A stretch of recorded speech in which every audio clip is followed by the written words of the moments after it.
টিসিএর বিভিন্ন দুর্নীতি নিয়ে আগরতলা শহরের ক্লাবগুলি মিলে টিসিএর সভাপতির কাছে ডেপুটেশন প্রদান করে। মূলত বেশ কয়েকদিন যাবৎ টিসিএর মধ্যে ইনরেগুলারিটি সহ বহু দুর্নীতির ঘটনা ঘটেই চলেছে। ঠিক সেই লক্ষ্যে এই ক্লাবগুলির পক্ষ থেকে টিসিএর কর্তৃপক্ষের বিরুদ্ধে দুর্নীতির বিষয় নিয়ে বেশ কয়েকবার সংবাদ মাধ্যমের মুখোমুখি হয়েছিল আগরতলার বেশ কয়েকটি ক্লাবের সদস্যরা।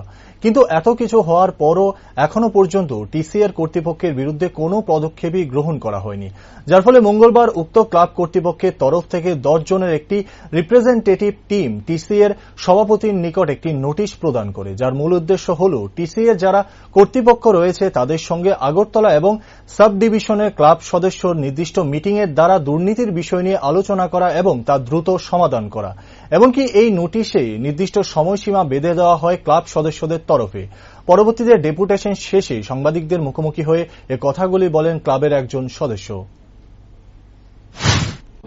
বিষয় আজকে আমরা দীর্ঘদিন ধরেই আমরা একটা রিকুইজিশন দিয়েছিলাম সমস্ত ক্লাব এবং সাব ডিভিশন মিলে ফর স্পেশাল জেনারেল মিটিং।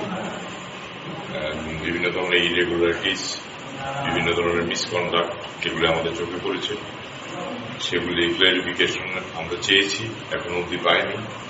দীর্ঘদিন আমরা অপেক্ষা করছিলাম, আজকে আমরা নোটিশ করেছি।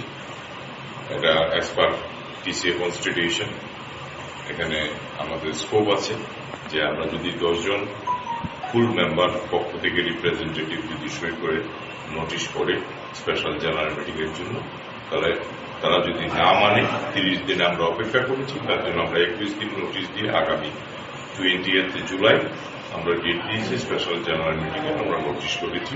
নোটিশের কাগজ আজকে আমরা প্রেসিডেন্ট, সেক্রেটারি, অফিস ম্যানেজার এবং রেজিস্টার কোঅপারেটিভ সোসাইটিকে আমরা দেব।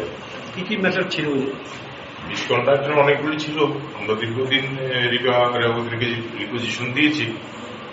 বিভিন্ন ধরনের misconduct, irregularities, lot of irregularities আমরা দিয়েছি কাগজ, কিন্তু এখন ধরনের রেসপন্স আমরা পাইনি। তার জন্য আজকে নোটিফিকেশনের জন্য আমরা কাগজ জমা দিয়েছি।